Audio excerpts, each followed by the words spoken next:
भारतीय उद्योग परिसंघ यानी कि सीआईआई ने सोमवार को कहा कि भारत का सतत उपभोक्ता सामान बाजार वित्त वर्ष 2029-30 तक 5 लाख करोड़ रुपए का हो जाएगा और 2027 तक ये दुनिया का सबसे चौथा बड़ा बाजार बन जाएगा।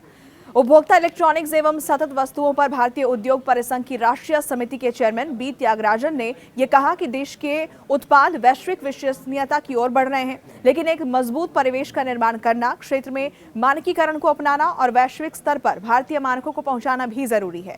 CII consumer electronics and durable summit 2024 में त्यागराजन ने कहा कि अगले दशक में इस क्षेत्र में मूल्य श्रृंखला के कई अवसर उत्पन्न होने की उम्मीद है। त्यागराजन ब्लू स्टार लिमिटेड के चेयरमैन एवं प्रबंध निदेशक भी हैं। उन्होंने कहा कि तैयार माल के साथ साथ स्वदेशी घटक परिवेश के विकास से लेकर घरेलू स्तर पर सही तरीके से ध्यान देने तक भारत के वैश्विक विनिर्माण महाशक्ति बनने की संभावनाएं काफी ज्यादा प्रबल हैं, काफी ज्यादा मजबूत हैं। त्यागराजन ने आगे बताया कि भारत पहले से ही दुनिया में उपभोक्ता सतत वस्तुओं के लिए सबसे तेजी से बढ़ता हुआ प्रमुख बाजार है और 2027 तक इसके चौथा सबसे बड़ा बाजार बनने की उम्मीद है। वित्त वर्ष 2029-30 तक बाजार का अनुमानित आकार 5 लाख करोड़ रुपए तक पहुंचने का अनुमान जताया गया है। उन्होंने प्रतिस्पर्धा को बढ़ावा देने और भारत को आत्मनिर्भर और प्रौद्योगिकी रूप से उन्नत वैश्विक खिलाड़ी बनाने के लिए उत्पादन से जुड़ी प्रोत्साहन पीएलआई योजना सहित विभिन्न पहलों के जरिए इस क्षेत्र को सरकार से मिल रहे समर्थन की भी खूब सराहना की है। त्यागराजन ने कहा कि हम जो गति देख रहे हैं वो स्पष्ट संकेत है कि भारत वैश्विक विनिर्माण मंच के एक प्रमुख खिलाड़ी के रूप में उभर रहा है। हम देश के सकल घरेलू उत्पाद यानी कि जीडीपी में 25% योगदान करने के विनिर्माण के लक्ष्य को पूरा करने के लिए बिल्कुल सही दिशा में आगे बढ़ रहे हैं।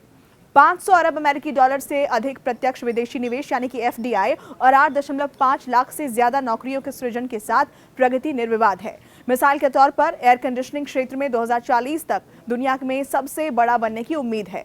गुणवत्ता के मोर्चे पर उन्होंने कहा कि भारतीय उत्पाद वैश्विक विश्वसनीयता की ओर बढ़ रहा है। गुणवत्ता परिवेश को मजबूत करने से उत्पादों में उपभोक्ता का विश्वास भी बढ़ता है। इसलिए एक मजबूत गुणवत्ता परिवेश का निर्माण करना और क्षेत्र में मानकीकरण को अपनाना और प्रधानमंत्री साथ ही भारत सरकार की परिकल्पना के तहत वैश्विक स्तर पर भारतीय मानकों का पहुंचना भी अनिवार्य है। वैश्विक स्तर पर भारतीय मानकों को अपनाकर और बढ़ावा देकर हम अंतर्राष्ट्रीय बाजारों में अपनी प्रतिष्ठा को बढ़ा सकते हैं और ये सुनिश्चित कर सकते हैं कि हमारे उत्पाद दुनिया भर में उपभोक्ताओं की अपेक्षाओं पर खरे उतरें। ये पूरी जानकारी आपको कैसी लगी कमेंट सेक्शन के जरिए हमें लिखकर बताएं। ऐसे ही बाकी खबरों से अपडेटेड रहने के लिए न्यूज़ 18 इंडिया के यूट्यूब चैनल को सब्सक्राइब जरूर करें।